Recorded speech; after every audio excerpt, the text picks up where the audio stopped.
Hey everybody, welcome again. We've got a super special treat for you today. We've got Likky and Beata, and we're going to be talking about life and being healthier and being more well, being smarter, life lessons, and how do we navigate all those complexities and headwinds and even lately with the trade war stuff that's going on. The world has no shortage of bad folks and complexities. Challenges, are we going to give in or are we able to navigate these storms? And how are we going to come out of it? Are we going to be damaged or are we going to come out of it, like superheroes and doing better from it? And so we're going to have a conversation. Let's see how it goes. So welcome, Likky and Beata. How are you guys doing? Good, Jillian. How you Good, doing? good. Right. Well, I'm going to kick this off by having you guys introduce a little bit of your background. So, Beata, I'm going to have you go first. Tell me about your journey a little bit and what you do today. The journey came all the way from Europe. I grew up in a communist country, so knowing that political matters could influence you and you as an individual, how you take a life and what you do and how you go about it. I come from the country where the emotions were not really present, and a lot of other things was more based on performance task driven, and it's all about the success. So it almost comes and lands with you as not worthy, not good enough, like a lot of people experience at their work environment. At some point, I became a professional competitive athlete, went to two universities that also kind of guided me that probably I'm not good enough in English, so maybe I should improve somewhere. So I chose to come to Canada and wanted to improve my English, and that journey started in this world. And I just finished some educations in here, persevere in businesses, open up some companies, became a strategic consultant by trade. Later on, I had an engineering company. So I worked with a lot of men in engineering spectrum. And then led to during the pandemic when there were no solutions. I was just not happy with the answers I was getting. So I took it to my hands and I started integrated wellness clinic that soon enough grew to about 30 modalities and therapies that were able to help people during the pandemic, at least to supplement the tough times when people had no place to go. Mhm. We together got that to another level. I That's where I met with Likky, and he guided me as well through the journey of being a better leader, a stronger leader, understanding the emotional aspect of leading corporations, and we've joined the force in Integrated Wellness Clinic and took it furthermore to executive level of work with executives. Well, Beata, let me just be the first to, maybe not the first, welcome to Canada. Their loss, our gain. This is where people come to do great things. So it's great stuff. And what an opportune time during the pandemic when everybody had their brains flipped upside down. Mental health became a big issue. And yeah, I mean, if there was ever a time where mental health is important, um, that's when it started. And in our industry, in the IT industry, boy, 70, 80-hour weeks. We have to think differently if we're going to survive this. But so thank you for that, Beata. And now let's Likky. So tell me a bit about your journey that I know a little bit of. Thanks, Jillian. Speaking of immigration, it's funny, I came into Canada about 49 years ago from East Africa. And it was Hmm. the Idi Amin regime that kicked us out of Africa and brought us to Canada. And interesting enough, being a refugee, you have to learn quite a bit of things on the way here. And as I landed in Canada, my teacher had asked me to stand up in front of the class and share my immigration story. And as I got up on class, kids started laughing at me, saying, "Go back to where you came from." Started laughing more. And then the next day, the life of Likky with a stutter started. So, as Beata said, the life of not being good enough started 49 years ago.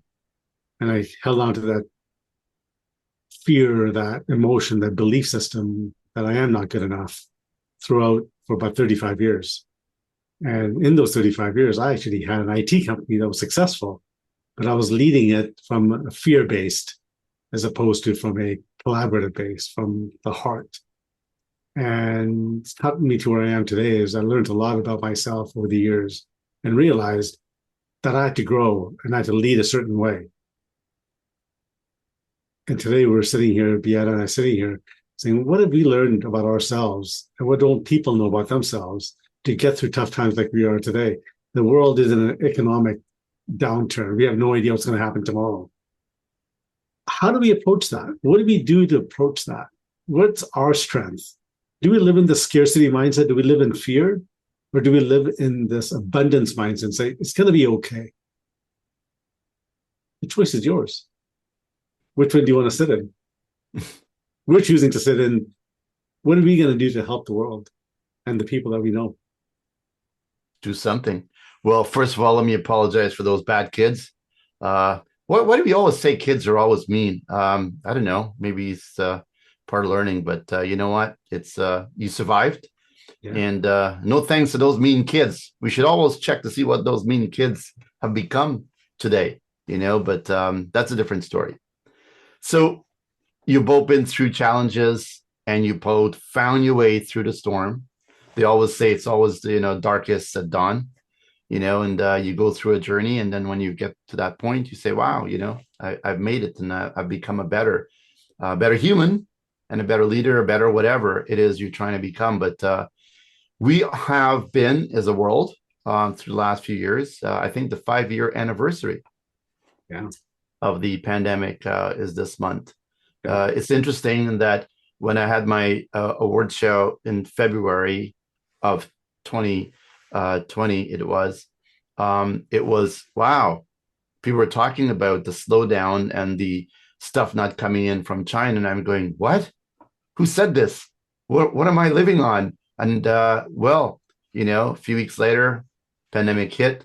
And, sadly, my mother was one of those victims, not by COVID, but because it was just challenging to get around. So I do know mental stress can cause a spiral. And it is definitely something that we all ignore, particularly in the West. We got to be strong, right? And suck it up type thing, right? And do what you got to do. But it's a big thing. And Likky, in taking this into our industry, in the IT industry, I'm not quite sure how many industries are as stressful as this industry. Certainly there are more. But we are in a stressful environment. And for those of you listening up who's saying, like, what the hell is that IT industry about? Well, imagine one day you were able to press a button and all the doctors in the country disappeared. What would happen to you, your loved ones and people? There are no doctors anymore. It's easy to visualize that. No medical treatment, no medicine getting prescribed, people doing whatever they want to do. It's going to have a big problem. Now imagine that didn't happen. Well, let's say we press a button and we evaporated the entire channel industry. There's no more MSPs, no VARs, no ITSPs. What happens? Do you even know? Have you ever thought about it? Well, I'll tell you what happens. No hospital would function. There's no electronic systems will work. Governments, you won't be getting your checks forever. Taxes will never be filed. No institution would operate. No business could produce any product. You can't ship anything. You can't operate a business because a world of business runs on tech. And it's the technology folks, those channel people, who keeps tech running. And so they've got to do this not just 9 to 5, 365 days a year, 24/7, working 60, 70, 80-hour days. And let me tell you, my friend, during the pandemic, do you know what they had to do to keep the lights on and the systems running for all those companies who wanted to sell food, buy food, go online, do virtual training, do education online? Do you know what they had to do? They had to put on all that masks and all that equipment and not knowing what's going on, go into people's offices, fix things. They had to do crazy stuff. And I have all the stories I've heard from them. So that's the industry we're going to be talking about today. They need a lot of help. And I'm hoping that the journeys of Likky and Beata is going to help shine some light on that, because we just can't be full speed ahead, right? And Likky, learning from that, you know what it's like. You know what that lifestyle is like. Give us a bit of flavor of how you're able to break out of that. Good question, Julian. First of all, those kids you said they were bad, I don't blame them at all. I'm actually thankful for what they did because it got to me where I am today. You don't want to beat them up? Nope, not at all. Okay. And that's the segue to this next conversation, because we can look at things, what I need to blame for, or I can look at things and what I need to do to move forward. The pandemic was a shift for all of us. We had to change on the fly. And guess what? We did it because we were forced to. Today, there's really no force. It's our choice. What do we do next? And the biggest thing that we don't manage well is our hidden stresses. I mentioned this in the last podcast. The IT industry in the 2000s was the highest industry that caused suicide. Interesting. And that's from stresses in our work style, in our the way we worked. Today, we have hidden stresses in it. Our vendors are not providing the goods. Our costs are too high. Employees are leaving. Whatever the stresses are, we're taking them on. How are we managing that? There's a correlationship between that story and how Beata and I met. 3 years ago, or actually 2 years ago, I ended up having 3 strokes back to back. And that was from hidden strokes, hidden stress. I haven't talked, hidden stress. And I met Beata because of that. So there's a reason for that. Again, I could blame my stresses and say, that caused me to be this. But I say, that caused me to meet Beata and change our life moving forward. Is what the perception shifts that we do in life are. So you can look at the glass half full or half empty. We're in a turmoil right now. We're in a space of, we don't know what's going to happen tomorrow. We have no clue. But we do know one thing. We control what we can do about it and how we manage it. Absolutely. Well, Beata, there you go. You see Likky coming to you, broken up a little bit. What do you do? Well, first of all, I also noticed that he brought to my world something that I didn't have. Just because you're running a lot of ships and you're managing a lot of corporations, sitting on boards and council, doesn't mean that you're doing it right. So knowing the fact that our mental health state and how we lead and run and what we do and how we do is extremely important. A lot of us and many of us are seeking 3 basic needs, and that is, how do I achieve my harmonic well-being balance? We all want it. People try to do the gyms. They want to have a flexible workplace. They want to, have the travels. They want to be able to live somehow healthy. How do I biohack? That's a new thing, kind of for the longevity. People want to feel they're authentic.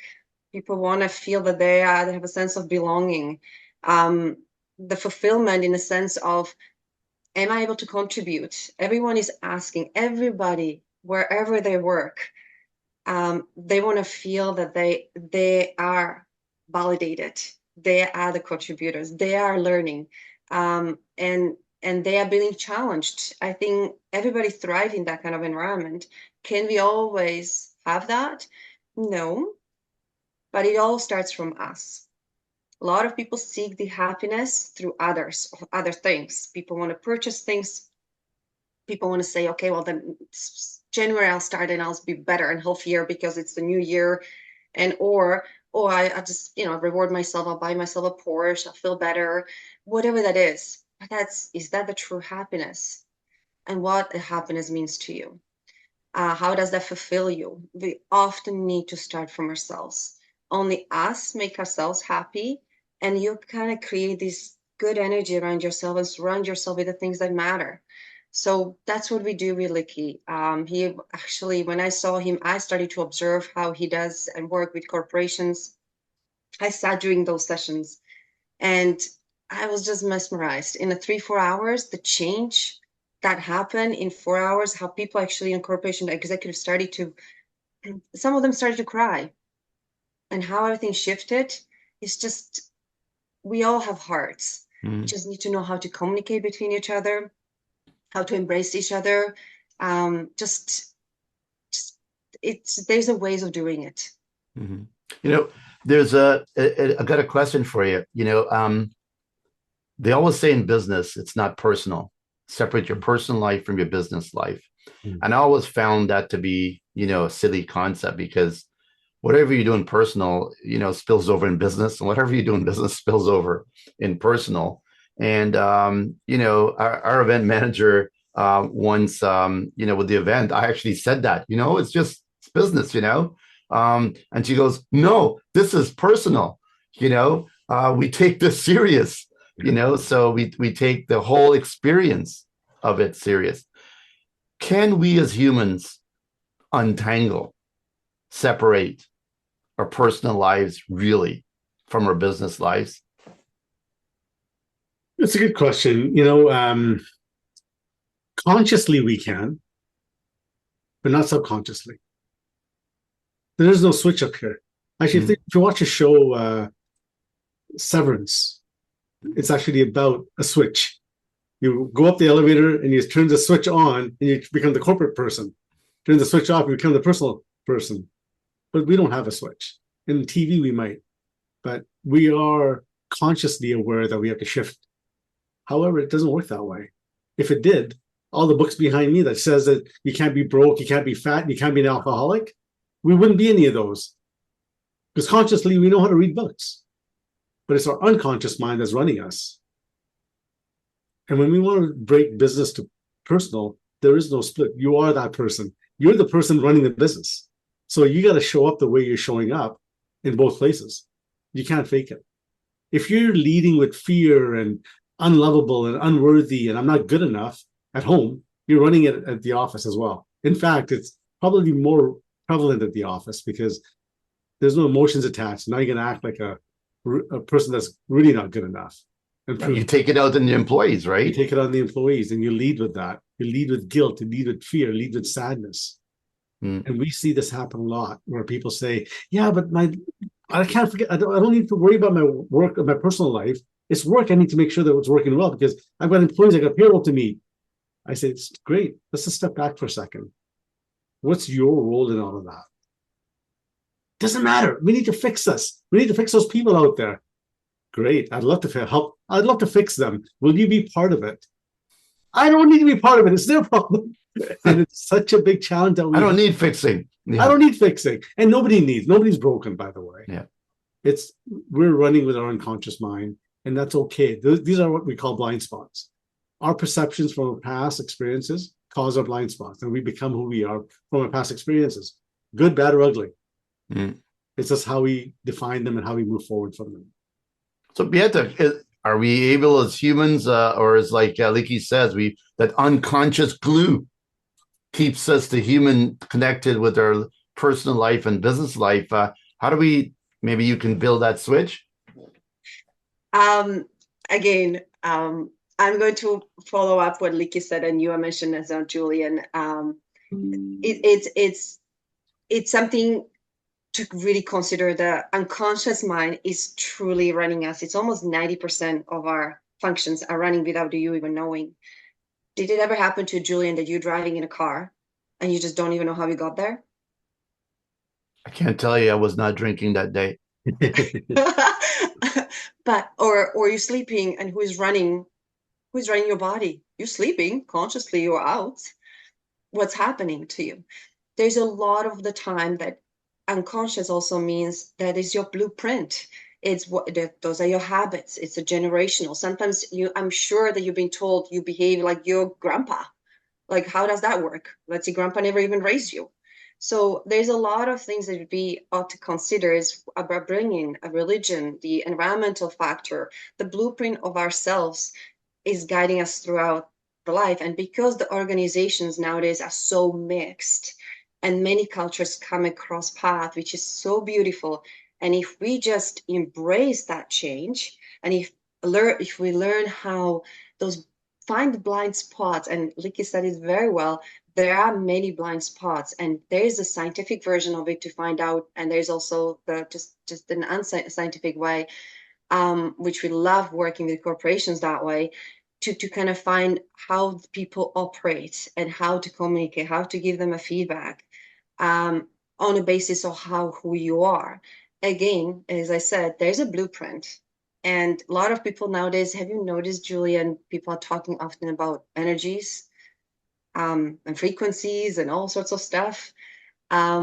People like to touch up on those things as well, scientific ways. So ours as a human are complex beings. We come along with a lot of memories, values, and just comes and transparency comes to our workforce. So to answer that question, it depends. It really depends. It depends what you want to do. Our DNA is like millions of years old, and we're doing stuff. I always wonder why, a dog, does something and it always just scratches the foot at the end of something, but never hits wherever they did the business, right? It's like it's instinctively animals do these things, instinctively people do these things, and it is what it is. One of the interesting things about human, and we'll talk a bit about how you guys are helping companies and leaders to get over these big hurdles, right? There's I saw a presentation from a gentleman in the UK, Nigel Reisner, and again from Glynis Devine, talking about the 4 ways types of humans, and how they communicate. The one interesting one was you can look at it as 4 animals, right? You've got the elephant types, the dolphin types, the monkey types, and the lion types. And then you started to put all the personalities of these animals. And as you put these personalities to the animals, you match them to how humans communicate. And then you can then quickly say, I'm an elephant, or I'm a dolphin, or I'm a lion, or I'm a monkey. By the way, in that session, I turned out to be a monkey. But in general, I mean, everyone has a different way of being communicated upon. And interestingly enough, AI is doubling down on these principles to figure out how best to communicate with a person based upon their, personality, characteristics, persona. So I can then better communicate with them, reach them, maybe. And also the bad actors are doing the same thing to make sure you click on those links so you can get, hacked and so on. So a lot of things that has been in the sphere are being now, I don't want to say weaponized, but being leveraged. And I'm not quite sure when AI takes root of all of these principles, where it goes. And so it's another fear I think we're going to be dealing with, maybe hopefully not this year, but it seems it's coming faster. So, obviously there's different ways people communicate, and you guys have figured out a way to help get over these barriers, right? So what is the answer? What is the path towards that answer? It's interesting. So we had a session this morning, and something came up, and one of the gentlemen said, interesting statement. He says, you're the main character in your own story. However, you might be the backup or just a credit in somebody else's story. It's not all about you. And until we can realize that the character that's up here, that creating the story, is most likely not the story that needs to be presented. And what ends up happening is, like you said, the monkeys and the dolphins, those different styles, our assessment does a very similar breakdown. Is what is your driving force? Are you a bulldozer, for example? Or are you somebody who just is submissive and a peacemaker? Or are you somebody who's out there just talking to people and storytelling? Or are you a detail-oriented person? And in organizations, until they know what that really looks like, you can't communicate well with people. And then when you don't communicate, what happens? You don't feel heard and valued. And when somebody doesn't feel heard and valued, what happens? You get stresses. It all comes down to how you communicate with people and what story you're telling about yourself in that communication. So we help people define who they are, why they are the way they are, shift them, help them communicate better, help them to eliminate conflict with each other, help them to complement each other, help them to elevate each other, and delegate to help each other. And then that transforms them. And this happens in literally 4 hours. And that conversation, there's a big shift in organizations. So that's one of the things you guys do. You help them to understand, yeah, how to, I don't know, play nicer in a sandbox, if I can summarize that, and in a way that you're not, throwing sand in people's face. You're being more inviting and more inclusive type thing. And so that's one great way. And you're able to do this, Likky, in 4 hours? Yeah, we have a 4-hour workshop that's transformative. It really Wow. is. And then we can go deeper into further workshops, but that 4-hour workshop is transformative. And like Beata said earlier, we've seen organizations shift and leadership just drop their egos right down to a T in a matter of minutes because they hear what is actually the story that they're telling shows up like this. Yeah. Interesting. And Beata, what do you think of all this? How do you inject your sparkle into all this? That's so sweet. Well, like Likky was saying, it's the fact that you have ability to become aware of how you talk, how you respond, how you have a able to embrace. Because at the end of the day, leaders can be only the good leaders as your organization, as your team. So you do need people. So you need them. You need to be able to shift them such a way that you can grow. But often our leaders are such a visionaries, such a driven individuals that they don't translate their passion behind the words and communicate such a way people can catch up. So somewhere in between has to happen, the correlation in a sense of I'd like to say it becoming an empathetic and understanding the sympathy and empathy is a big deal. And Likky says this all the time. We often think that we are being empathetic, but we actually are just simply being sympathetic. And what we do is, as a leaders, we want to solve the issues for them, and yet they just wanted to be heard. So there's a lot of things that we need to understand in a world. And again, things have shifted. Do you remember when everything used to be very hierarchical? That whole org chart has been from top to the bottom, and it was just, okay, there's a job description. You got to have this job. This is what it does. This is what you need to do. But those times are over. Now it's actually accountability chart. Now you're accountable for the seat. This was a brilliant idea when Likky was presenting it, and how it shifted companies. They actually grew significantly on revenue, me just watching in the last half a year. And significance means there's a change. How that works is a lot of times is between the job descriptions, there's a gap because that gap has not been fulfilled. So who blames who for not having the task done? So understanding that accountability comes with elevate, delegate, and elevate. And how do you do that? How do you set it up in an organization so people can hear you? And the whole system works from bottom up because you need your team.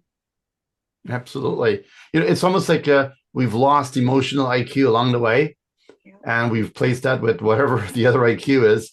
But the reality is that when you lose track of team and collaborating with your team and supporting your team, many years ago when we started our awards program, it was, we really didn't want to start an awards program. We just started because people were voting, and you get the most votes, you win, and then people were taking assessment tests for best practices, and the ones with the highest scores, it's great, but the game was about how do you improve yourself, and then eventually said, but don't we get something if we get like a high score? And that was the catalyst for it. And then as we went down this journey, I realized quite quickly that there were the forces who were saying, hey, they like to buy awards, the award industry. So, and I thought that was the absolute opposite of an award. I mean, you get an award, you get an award, everybody gets an award. And then what's the point of having a recognition, right? And, we do know that in business as well, when you get recognized, especially by your peers, right? Or because you've done something to earn it, right? It has more value than the thing that everybody in the class gets. Everybody gets a class, an award. So there are many ways you can change the game, change the narrative. Like you said, Likky, as the person in your own story, the lead character, you don't have to always do what you've always been doing, right? That's why multiple chapters are in books, right? Characters evolve, right? It changes, you learn, and then you adapt, then you change, then you make more mistakes and you learn again and you adapt.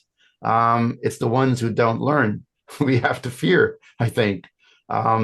So the end path of this, the end game is, how do we help channel partners, vendors, all these business leaders in the technology space?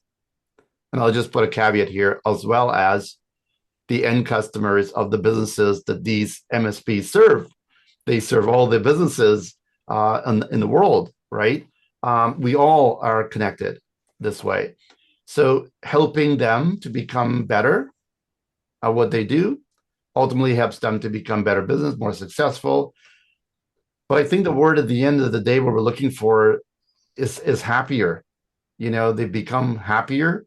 And I think that's kind of like the end game. The award that they get at the end is happiness.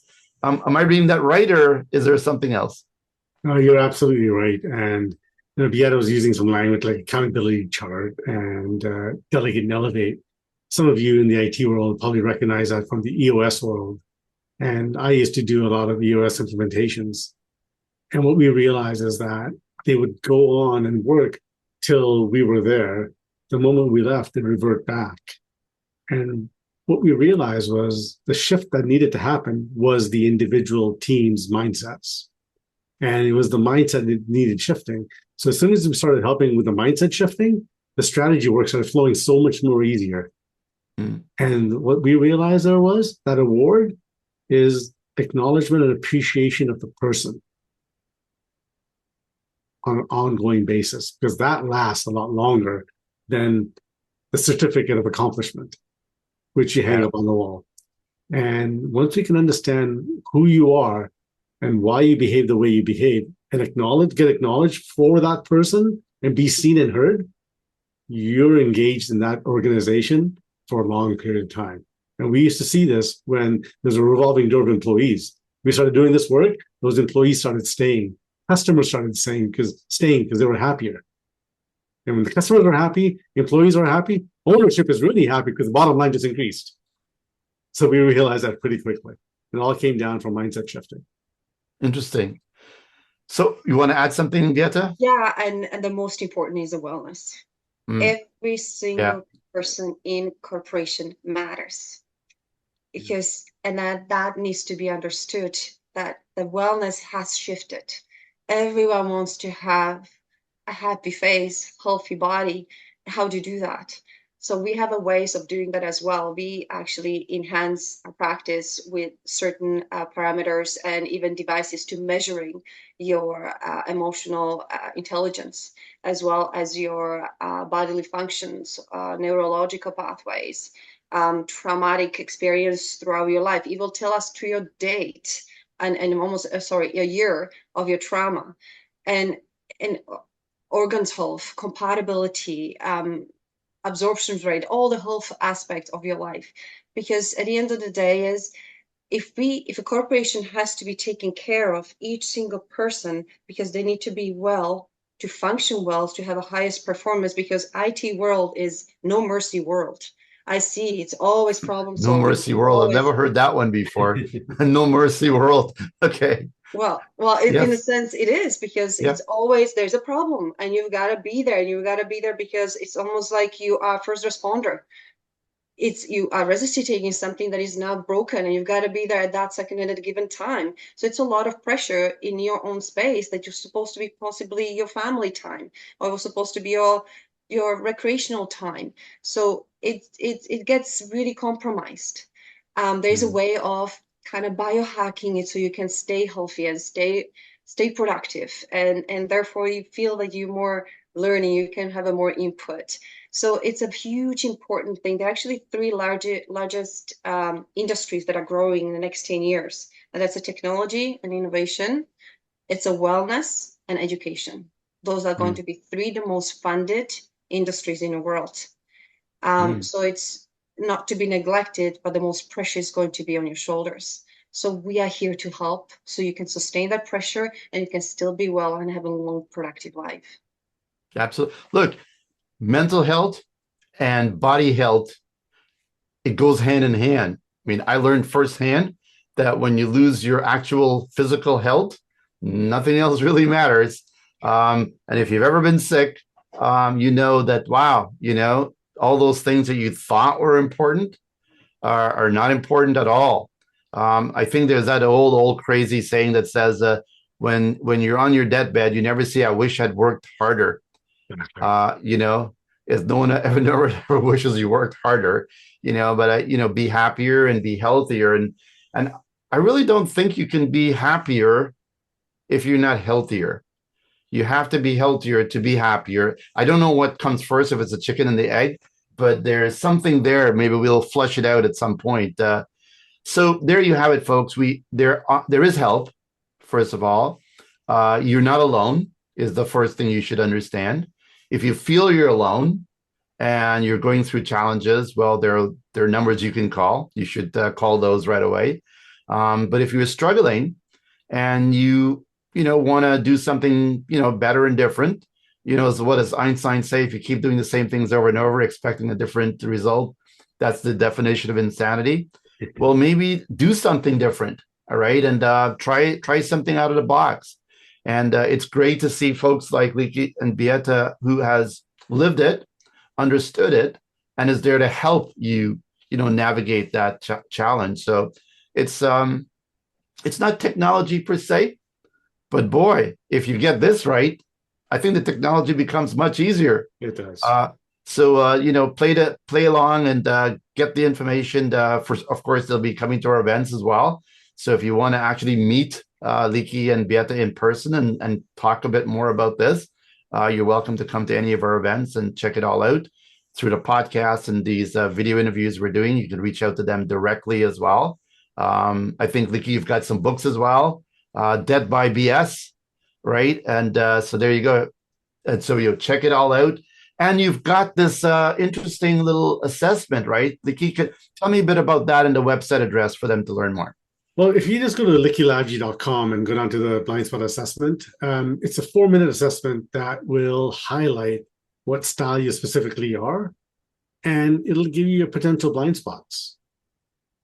And I used to, when I did coaching, it would take me 2 or 3 sessions to build trust with that client to highlight their blind spots. This kind of tells you in 4 minutes. So we have a real good head start. Now, the challenge is if you want to do anything about those. And that's where the work comes in. Understanding them. You may say, oh, yeah, I knew about those. Good. What did you do about them then? Most people will ignore them. So if you want to see a shift in yourself and become happier and healthier, start with that. Yeah. Hey, we all know we need to exercise more. Yeah, this. But do we do it? I get it for sure. Look, my friends, check it all out. It's a free assessment. If you want, you can actually send them $100 for the assessment if you want. I'm just joking. It's a free assessment. Check it out. These are folks who want to help you succeed. And if you want to take the next step, it's pretty easy. Read yourself, Google it if you want. Good luck, doing your own research. Or you can go and talk to folks who've been there, done that. I know, when I want to get a root canal done, I do not go to my friend. I go to a dentist, someone who understands how to drill that thing and get it fixed. So, talk to some professionals like Likky and Beata and understand what you don't know. And from that, maybe you can see the future, the path to the future. Likky and Beata, as always, a pleasure, and look forward to the next session. And by the way, they have sessions every Thursday. We'll start to promote it as well, so you can just join in the conversation and talk about different topics, right? I love it. Yeah, I appreciate that. And they are great because they are 1 hour, basically free coaching on how to become better and find your blind spots. Can't beat it. To both of you, good luck. Keep going. It's great. Fantastic. We all need it. Cheers. Cheers. Thanks, Julian. Bye-bye.